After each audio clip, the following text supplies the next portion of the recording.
saw the news reports, the horrendous news reports in my mother's color television, and a friend of mine was killed in Vietnam.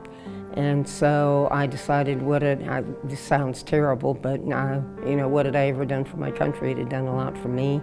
And regardless of what the feelings were about the war, our guys were over there and they needed care.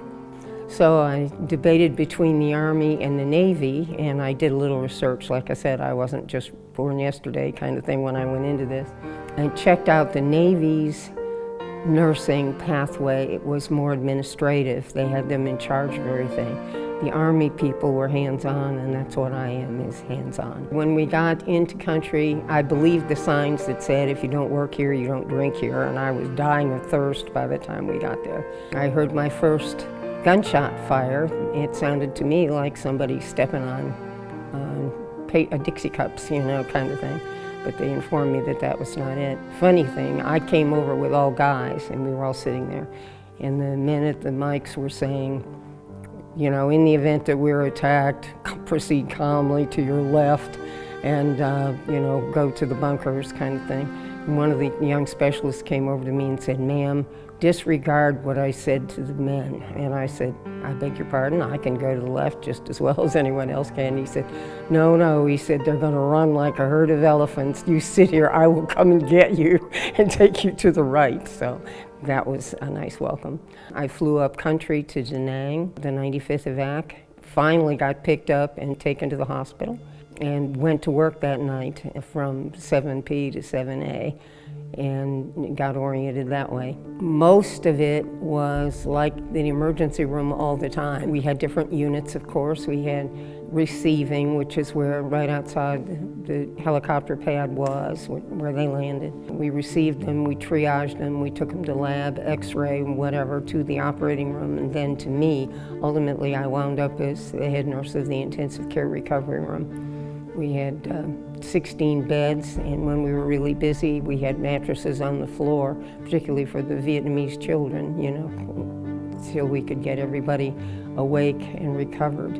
We had very healthy people who were very badly and minimally badly. We had Hummers, we had Dingers, and we had Humdingers. Hummers were the ones that had so many shrapnel through them that you held them up to the wind and they hummed. Okay, we had Dingers, which were just bounced off the skin, and they're okay. Cleaned them up, took out the frags, cleaned them up, gave them a place to sleep and some good food and sent them back. And then we had Humdingers that were a combination of both. We also had train wrecks, and that came back to bite us. Those were the people who were very, very badly hurt, and we worked very hard to save. We worked very hard to save everybody. That was my rule. They appreciated our being there because, as opposed to today, the women, the nurses at least, had to volunteer to go. They did not just send them into a combat zone without it. The guys appreciated us. They said we smelled good. They knew we didn't have to be there. They knew we were there to take care of them. I'll tell you about Woody. Woody came in, Woody got an AK round right here, which made him quadriplegic. Woody was like 19, I think. And he arrested, and we'd resuscitate him, and arrested, and we'd resuscitated him. We were convinced we had to get all the really badly wounded guys out in a hurry, because if we didn't get them into Japan where it was clean, they'd die because it was so dirty there, nasty bacteria and whatever. We had a 39-year-old major come in who'd had a bad heart attack, myocardial infarction. And I was worried about him because Woody arrested and we did our thing, and CPR is not a quiet sport or one you can easily confine into just one space. We had screens, but we didn't have time to do them, get them up. So I was really worried about the major, and we got Woody back again. And I went over to the major with some morphine in my hand because I thought he's going to be so upset by this whole nonsense. And I said, "Major, we're going to put you to sleep for a little while." And he said, "You saved his life." And I said, "Well, yes, but we know it was upsetting to you." And he said, "No, you saved his life." And I said, "Okay, yes, sir, that's what we do here."